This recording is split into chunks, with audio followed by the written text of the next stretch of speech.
everybody, welcome to the Mac Life Show. I'm Flo, and today I'm going to show you how to put an SSD inside your MacBook Pro. Roll the music!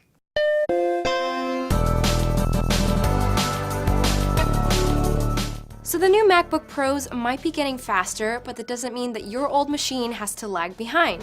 You can give it the performance boost it needs by just simply swapping out a couple of components. So today I'm going to show you how to take out that platter-based drive and put in an SSD. So before we get started, you'll need to secure the following. Obviously, you'll need a drive to replace the old drive with. Today we're going to be using the Seagate Momentus XT. It's actually a hybrid drive, but it's the same size as any standard old 2.5-inch hard drive that fits into your MacBook, so this will do just fine. You'll also need a Phillips PH 000 screwdriver, which is actually the smallest one that you can find. Usually it comes with a precision screwdriver set. You'll also need a couple of applications like Carbon Copy Cloner to copy over your drive, and you'll need a hard drive enclosure if you're actually planning on duplicating the drive and not just starting over from scratch with Lion. You'll also want to secure a couple of cups to put the screws in, and make sure that you're going to do this whole operation on a static-free table of some sort, so that means no fabric, no carpet, keep it away because you might do something really bad if you don't. So before you start this project, make sure you gave ample time for your MacBook to cool down after usage. Now you're going to want to take the Phillips screwdriver for this and unscrew the screws around the frame of the MacBook on the bottom part, and then we're going to lift up the top portion. After you've unscrewed everything, just carefully take off the bottom part and place it aside, and you'll be left with a very revealing innards of your MacBook.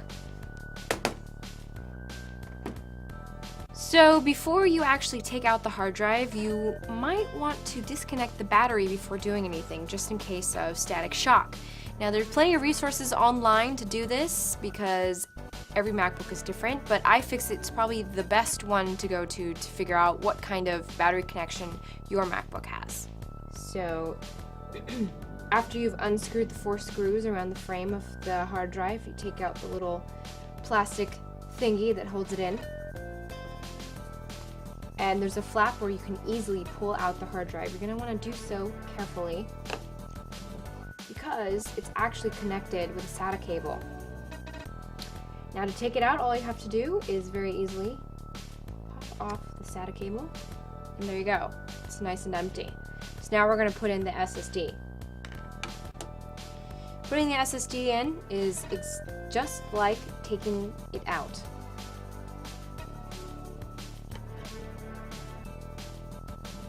Just simply pop on the SATA cable,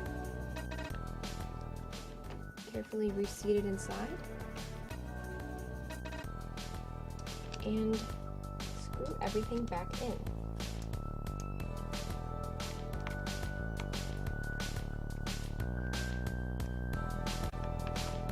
For more how-tos on how to swap out your stuff and boost up your Mac, make sure to check out Mac Life magazine and MacLife.com.